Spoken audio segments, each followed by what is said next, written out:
This is Shinji. He's 14. He has no military training, and he's emo. Shinji Ikari is probably one of the most thought-out, well-written characters conceived in any kind of medium, and I know I'm very alone by saying that. Certainly he's my favorite anyways. And personally, he ranks as one of the most misunderstood characters in fiction, along with Holden Caulfield from Catcher in the Rye and Naota from Fooly Cooly. This video won't exactly be academic in the same vein as my Sex and Death analysis, nor my Fullmetal Alchemist analysis. It's just my subjective views on the character, how I interpret the character, and why I think he's internally consistent. If you didn't like Shinji or think he's maybe a whiny bitch, this might change your mind and help you understand him. Look how wide his forehead is and how far apart his eyeballs are. Clearly he has Down syndrome. Or not. It might also cover some basic information the die-hard fans already know, so sorry if I waste your time. I will not be covering Rebuild Shinji, who is different enough to warrant his own video. If you have not seen Neon Genesis Evangelion and the film End of Evangelion, I highly suggest you do so, because this video will be full of spoilers. I'm always surprised when I hear talk about Evangelion or how it garnered popularity in Japan. Sure, the show becomes lighter after Asuka is introduced, but Evangelion is about as art house as it gets. This reflects itself even in the style of editing, with sharp cuts of sound and visuals and slow brooding scenes where characters are shown meditating over their situations.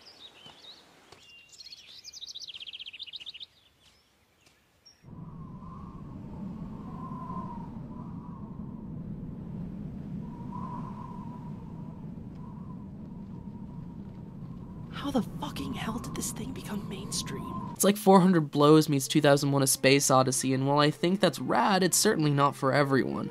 Shinji is no different from the construct of his own show. He's an art house protagonist through and through. Ava's cast is messed up, and someone who isn't going through or hasn't gone through similar circumstances just won't be able to fully connect with them.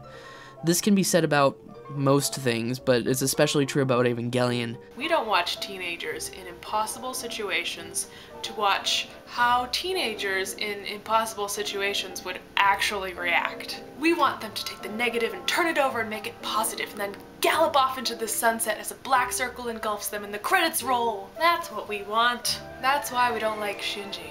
Ava's core theme is about fighting against the concept of escapism. Not every piece of art has to be indulged for the act of forgetting life. Why should Ava strive for that when it set itself up to be otherwise from the very start?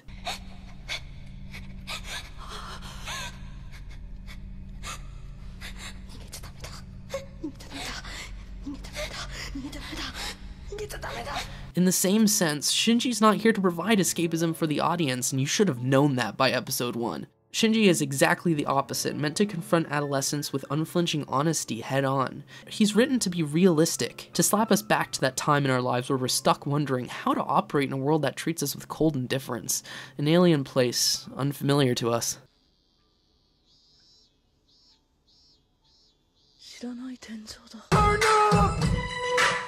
To understand what makes Shinji tick, you have to head back all the way to the start, before the core events of Ava. As a small child, Shinji was abandoned by both his parents. His mother Yui intentionally plotted her own fusion with Ava Unit 1. She wanted to become an immortal beacon, to represent humanity until the end of the universe, and the only known way of achieving immortality was through the Evangelion unit. But first, she had to think about how to take out the alien invasion that was attacking Earth, so she influenced her son into missing her so that their synchronization could skyrocket in the unit, and he could kick some Cthulhu ass in the coming years. This plan sounds nuts because it completely is. Ava's premise is as convoluted as its message is as down-to-earth. After Yui's plot is set into motion, Shinji's father, Gendo, chucks Shinji on the doorstep to his grade school teacher's house. You see, Gendo's obsessed with Yui to the point of abandoning his own child so he could dedicate himself to her, and of course to eventually use Shinji to fuel his own desires. You wouldn't be too far from the truth by saying that Shinji's parents are kind of borderline abusive assholes. This seems to be a consistent aspect of the show. Everyone's too busy with their own problems in their own life that they never have time for anyone else, even if they try, like Misato. In the case of Gendo, and to a lesser extent Yui, if there is interaction, it's always for ulterior reasons. It's sort of poetic, then, that the show kicks off with a sick family reunion between parents and son, but in the most distant and clinical way imaginable. According to psychology, things parents do to their children can become a risk factor for developmental issues down the road.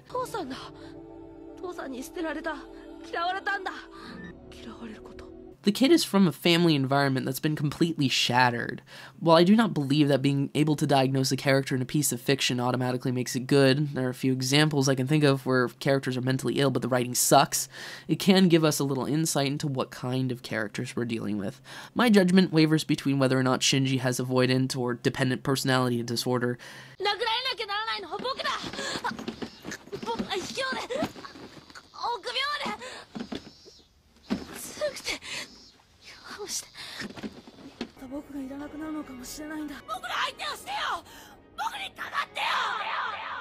So instead of pretending to be a medical professional, I'll delve into the individual characteristics and interactions, attempting to analyze his actions and reasoning over his mental disorders. One of the big central questions throughout the series is why the characters pilot Evangelion, risking their lives and mentality with the enormous burden of the world crushing their shoulders. The question of why do I pilot Eva is synonymous with what is my purpose in life? What drove Shinji to meet with his father again in the first episode? A request? A hope for reconnection? Why did he get into the unit in the first place? I find it odd that Shinji has a reputation for running away when really he should have a reputation for failing to run away. No matter what, Shinji keeps coming back like a goddamn boomerang, even if he needs some cajoling from time to time. Look, even in the end of Evangelion, when he's given up completely, he still gets into the Eva unit. The only time he really fails to live up to his core commands is in episode 18 in order to protect his friend. Of course, then he was forced to hurt him anyway. There's an extraordinary scene in episode 15 that I think nails his character perfectly. Asuka walks in on Shinji playing the cello and she compliments him for perseverance before he responds with,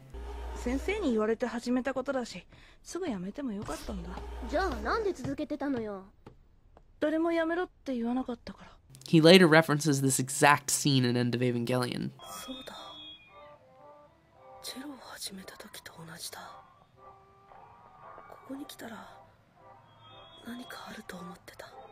Shinji has an odd reliance on the orders others give to him.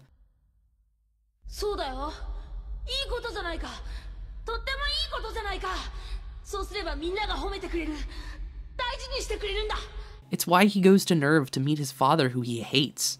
It's why he unquestioningly lives with a psychologically distraught woman who lives in a house without locks, and constantly invades his privacy. It's why he kills Kaoru, despite that being the exact opposite of what he wanted.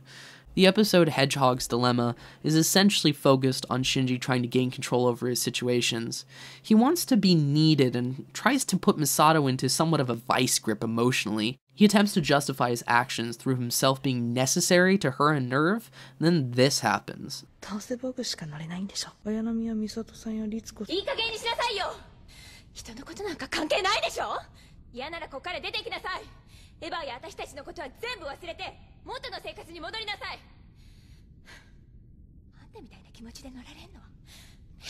He's completely mortified by the notion that he's not needed and therefore not loved. Throughout most of the show, Shinji doesn't act upon his own will because he's afraid of being abandoned and unneeded. He lives to please so that people can care about him and stay, which ironically drives people further away, making him even more unhappy.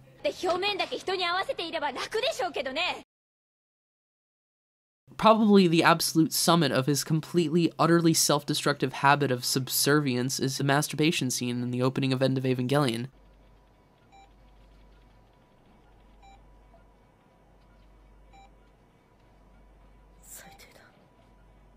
I think this scene is absolutely stunning in its sheer genius and horrifying implications. This pointedly orchestrates several deliberate intentions, but for now we'll focus on the why. After Reitu dies, Asuka is hospitalized. Toji and Kensuke move away, and Kaoru's been killed by Shinji's own hand. At the end of episode 24, Misato demonstrates her sheer apathy towards Kaoru's death due to her vendetta against the angels.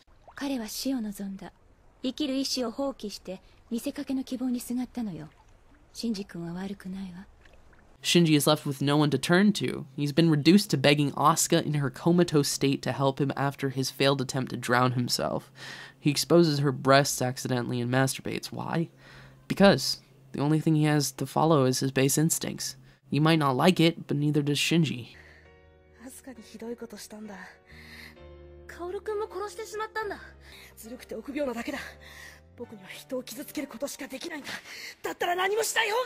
Shinji's a danger to himself and others, and hates himself for it. The entire series has set Shinji up to be an inherently good person who makes bad decisions. For example, he genuinely wants to help Asuka with Ariel in episode 22.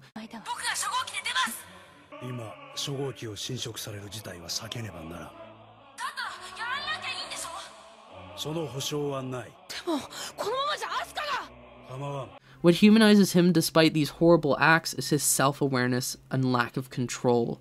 His greatest fear is hurting others and being hurt himself.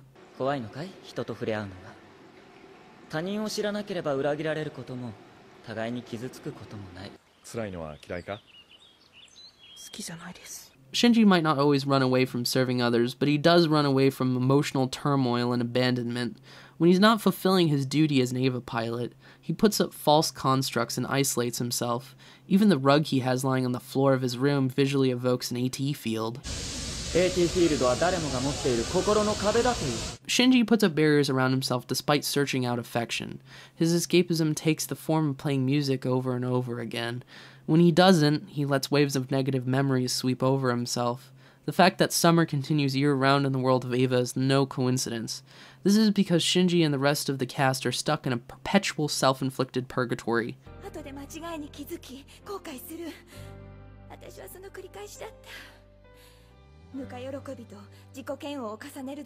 This is probably one of the most true-to-life aspects of the story.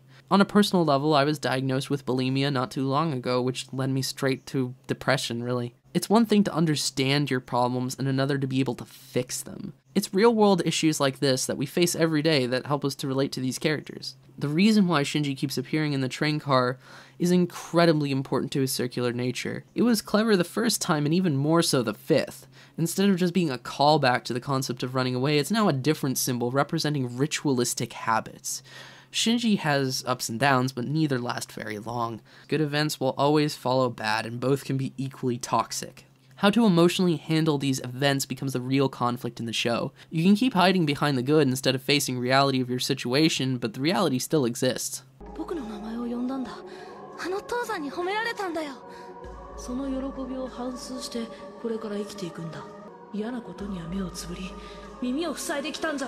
Shinji will never truly be happy until he stops running away and makes his own choices in life, not just superficially for others, but for the sake of everyone, especially himself. End of TV is infamous for how ambiguous it can be, and open to interpretation the outcome is. One could see it as Shinji escaping into Third Impact, being evil dictator over all souls. Clap for me, idiots! Another could see it as Shinji breaking free from it. But no matter how you look at it, it answers some questions about the character. The final episodes are presented as an exploration of our cast, Shinji in particular, as representations of mankind, instrumentality being too monumentally epic to show otherwise. You can assume these episodes take place after everyone has been taken into the Black Moon. Shinji interacts with his internal projections of others in his life. Occasionally, we also get to see the real ones speak with their own projections, but the finale is mainly intent on featuring Shinji's introspections. The negative aspects of these relationships are featured heavily, and we can clearly see how he thinks he is perceived by others. The emphasis here is on the interpersonal relationships and how they can affect us and how we respond to each other. Shinji's dialogue with others becomes one with himself. Shinji is introduced to the powers of the world and self-transformation and is offered freedom from restriction, the ability to become anything. He is made uncomfortable by the lack of restrictions and sacrifices freedom in order to stay grounded. He explores potential worlds he might desire and the opportunity to escape into an illusion of mundane life without fears and hardships. In one world, he reshapes his relationships and consequently himself. Shinji considers that a life where he doesn't pilot Eva wouldn't be so bad. He finds that his mind is what makes reality bad and hateful, and that he can only perceive one truth, but it's an illusion. He can be happy even in a situation he deems painful or depressing.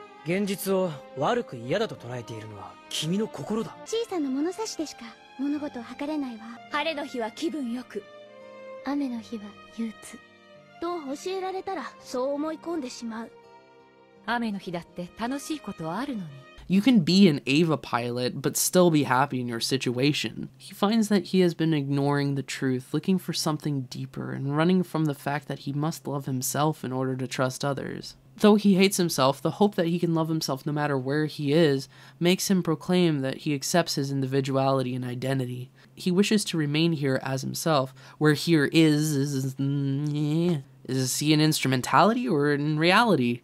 I mean, it's a beautiful thing that he had this epiphany, but this ending leaves some questions unanswered. If he's going to end instrumentality, why is he still shown on the Black Moon? This thing looks awfully like it. Despite the questions it leaves unanswered, the ending offers us a resolution to Shinji's character arc. Wherever he is, whatever he becomes, he has a chance at inner peace. End of Evangelion, though, is far more tangible and provides more resolution as to how Shinji's story ends as well as everyone else's. The ending of his character starts with Shinji getting granted a wish by Mega Ray. His unconscious mind then desires for an existence without pain. We're then shown pre-Third Impact, where Shinji confronts Asuka. This scene is meant to parallel the kissing scene in episode 15. In NGE, this is the closest Shinji and Asuka have been, and even though it's played off for comic relief, there's certainly more to it. Shinji starts off by removing his headphones, otherwise what he uses to block out the world, and then Asuka initiates the kiss to kill time. As I said in my sex and death analysis, sex is the closest we become, and kissing is a sort of form of socially acceptable sex. It's two people joining together. What Asuka really seems to be interested in, though, is seeing if there's a connection between them and is ultimately disappointed. In End of Evangelion's version, it's really the exact same scene, except now the two of them don't have any masks hiding themselves anymore. Even the poses and the placement of the characters are identical to the original. Asuka is shown for what she really is, a depressed girl disgruntled by the rejection her mother and Kaji put her through. Shinji is shown for what he really is, a pathetic boy lost on what to do and begging for any ounce of guidance. The nakedness of these two is so apparent that it's beautiful. When Shinji is ultimately told exactly what he doesn't want to hear, that is to say the truth, he lashes out to try to kill the pain.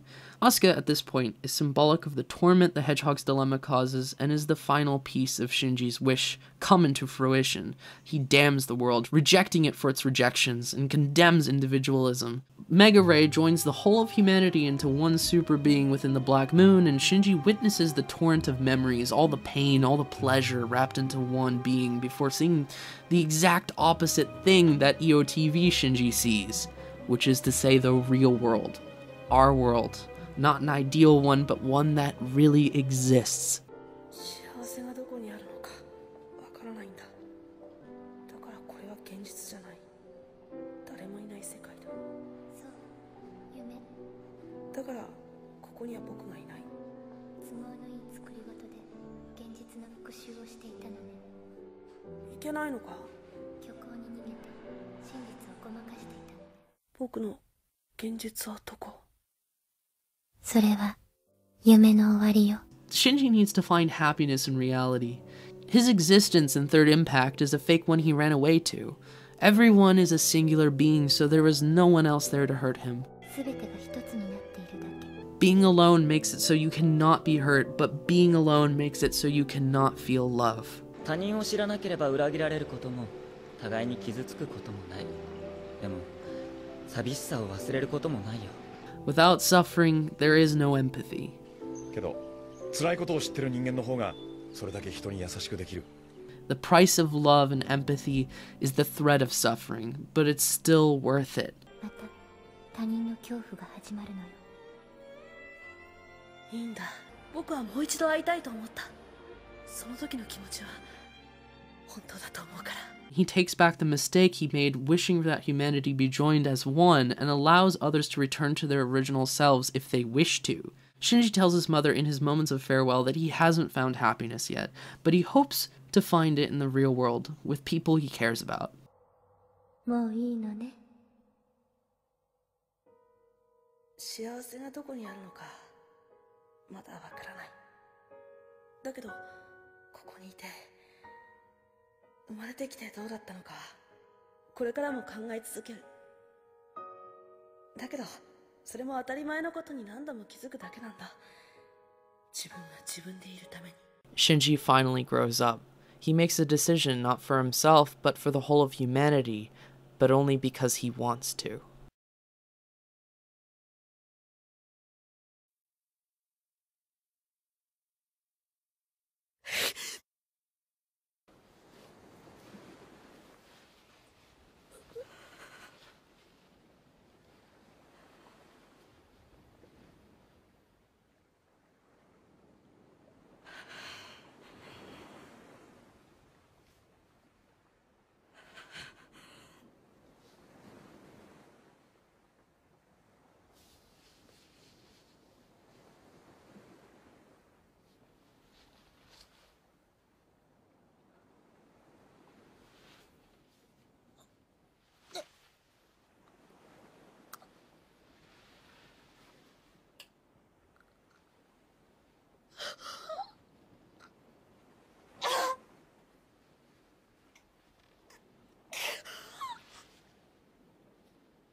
ち悪い。